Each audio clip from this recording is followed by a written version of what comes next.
Hay una duda que se repite entre los chilenos y los especialistas en la historia nacional: ¿cuál ha sido el peor presidente de la historia de nuestro país? Si bien, para ejercer una respuesta tenemos que también comprender el periodo histórico en que se vivía el país en esos tiempos. Esta es una lista que explaya cuál fue el gobierno que más afectó a nuestro país. Bienvenido a su canal El Viejo de Historia.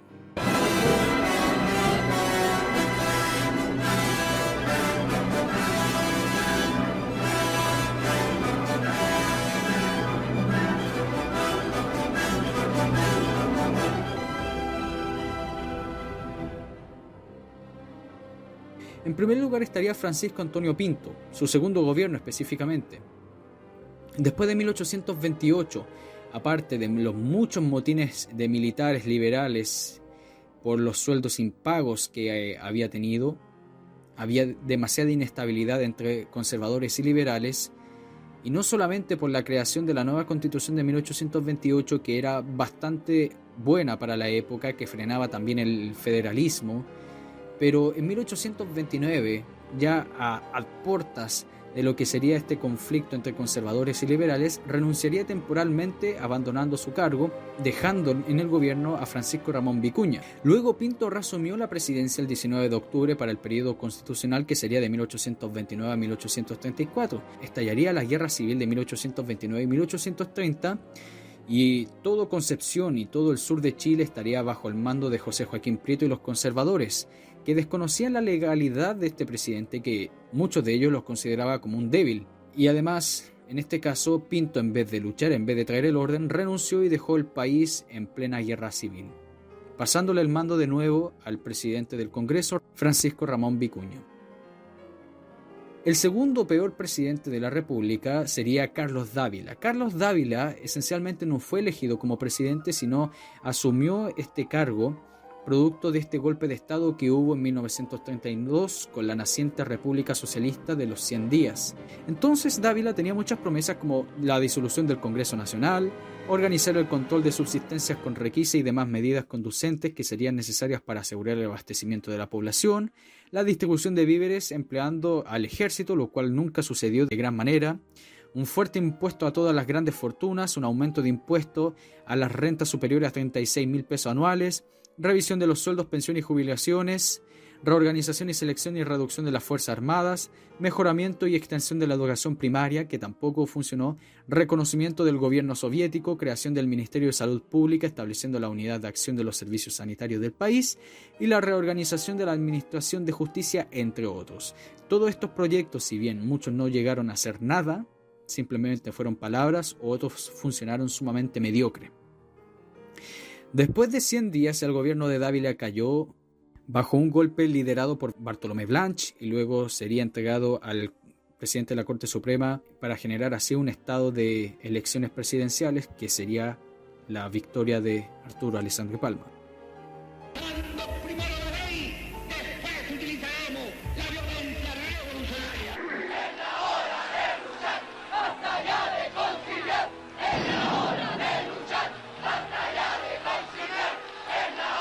En tercer lugar estaría el gobierno de Salvador Allende. Es considerado ser el peor presidente de la historia, no solo por generar un ambiente de guerra civil, dividir al país ideológicamente y definitivamente hasta el presente, no solamente por haber dejado una inflación de casi el 600%, con desabastecimiento, miseria, hambruna, colas, la JAP, pero la gente del partido dominante lo tenían todo asegurado. Intentar adoctrinar a los niños de Chile con la Escuela Nacional Unificada, etc. Hay que considerar que Allende buscaba estatizar las áreas claves de la economía, y esa área clave era prácticamente todas las industrias del país, la nacionalización del cobre, la reforma agraria, que era la expropiación de la gente con campos y subdividirla, literalmente un robo de campos, el congelamiento de los precios y fijación de precios, aumento de los salarios provocando una fuerte inflación. Buscaban crear una nueva constitución y la unicameralidad, muy similar a lo que sucede hoy en día. Además, siempre estuvo acusado de ser agente de la KGB. Incluso las declaraciones del KGB Nikolai Leonov decía: Allende tenía un vínculo muy fuerte y establecía que la Unión Soviética apoyó al gobierno de Allende. Y no solamente en lo económico, sino política y militarmente. Dejó la impunidad para los terroristas de ultraizquierda, llamándolos jóvenes idealistas, tortura a rivales políticos, ejemplo Juan Luis Ossa y Maximiano Errázuriz, entrada de muchos agentes cubanos subversivos, sobre todo en el 73, que se calcula que fueron 10.000. Por bultos cubanos se conocen el escándalo generado también por las cajas de armamentos que traían durante el gobierno de Allende, sin contar la crisis económica que había, que el dinero circulante, que era de 173% en el 72, aumentó al 413% de 1973.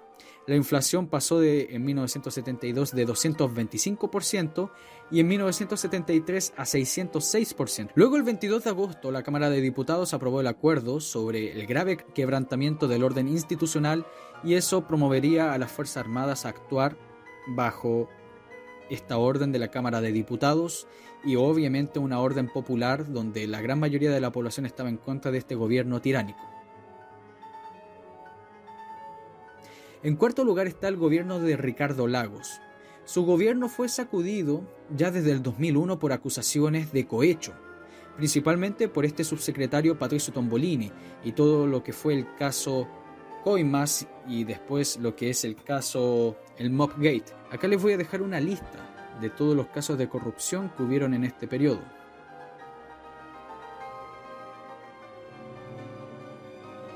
Además, durante su gobierno fructificó la modalidad de las concesiones, que si bien las concesiones son buenas en parte, pero cuando hay vínculos políticos detrás de ellos y arregladas de bigote, vemos lo que pasa hoy en día con los TAG y con algunas zonas de la autopista donde cobran de más o ya cobraron lo suficiente, pero bueno, eso es otra historia.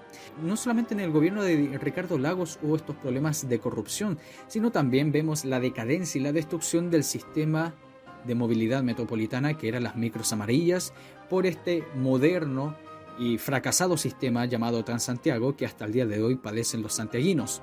Sin considerar también el caso de estos ferrocarriles que se iban a construir, que si bien se gastó mucho dinero, pero los ferrocarriles no están. Se aprobó también las medidas del cambio de la Constitución de 1980, generando literalmente la Constitución de Lagos, o sea, la Constitución de 1980 que tanto hablan que creó Pinochet, ya no existe. Existe la Constitución del 2005 creada por Lagos. Y por último, en el gobierno de Lagos ya empezaría ya el conflicto araucano versus el Estado chileno, principalmente por las comunidades vinculadas a la coordinadora Arauco-Mayeco. Si bien esta nacería en 1997, pero se intensifica bajo el gobierno de Lagos, y vemos la inoperancia por parte de estos gobiernos a solucionar el problema. El gobierno de Lagos también se caracteriza por generar la destrucción de este buen sistema que eran las AFP, cambiando muchas de sus modalidades y además las complicaciones que generaría el CAE en las personas que terminarían estudiando en la universidad. En quinto lugar estaría el gobierno de Michelle Bachelet. O sea, principalmente en el primer gobierno se hubieron cosas malas como la continuidad de este mal funcionamiento del Transantiago. Vemos también la creación de los ministerios del medio ambiente y las subsecretarías vinculadas a la seguridad ciudadana, que sabemos que no sirvieron para nada. El aumento de la alza de las contribuciones para las personas, la denominada Ley de Rentas Municipales 2. También hacería las políticas de igualdad de género, todo esto bajado de la ONU. Pero el principal desastre que generaría el primer gobierno de Bachelet sería lo acontecido con el terremoto del 27 de febrero del 2010. Dado que ella tuvo la responsabilidad, ignoró la potencialidad de un consiguiente tsunami que costó la vida de centenares de personas que volvían a sus hogares pensando que todo había pasado, según las mismas órdenes dictadas por Bachelet y la ONEMI. Luego la culpa cayó sobre la misma ONEMI, donde Bachelet se lavó las manos. Vemos después, en el segundo gobierno, la reforma tributaria del 2015, donde la reforma tributaria fue muy pésimamente planteada, la despenalización del aborto terapéutico. Y durante estos años llegaría una cantidad gigantesca de colombianos, de peruanos, y sobre todo llegaría la inmigración haitiana, que fue traída totalmente por parte de Bachelet y Heraldo Muñoz. Eso ya es un hecho, aumentaría prácticamente 232% la inmigración. Chile tendría unos 410.000 inmigrantes para el 2015 y aumentaría después, ya a finales del 2018, a 1.119.000. Por último, el gobierno de Sebastián Piñera. que a mi consideración estaría ya a la par con el gobierno de Salvador Allende por lo pésimo. En primer lugar estaría la movilización estudiantil del 2011, la cual logró pacificar sometiéndose a las peticiones de los estudiantes. Luego estaría la ley de unión civil.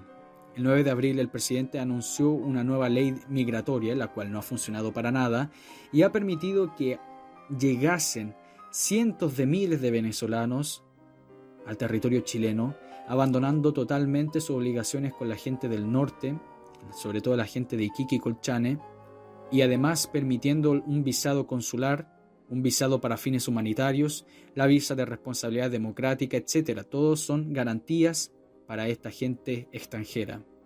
Pero tenemos una lista de todas las cosas que el gobierno de Piñera no hizo, miró para otro lado, o simplemente lo permite. Ejemplo, la insurrección de octubre, la destrucción y quema del país, la impunidad para la mayoría de los delincuentes, ofreció la Constitución como moneda de canje, la crisis económica producto de la inestabilidad social, ridiculización, desprestigio y abandono de las Fuerzas Armadas y Carabineros, las medidas de higiene relacionadas al bicho que pasaron de la sensatez a ser totalmente autoritarias, el exceso de emisión de dinero, el incremento de la deuda, la delincuencia desatada, la entrada sin límite de ilegales en la frontera norte y el chip libre para la CAM en el sur de Chile. Espero que hayan entendido y este es su canal El Viejo de Historia.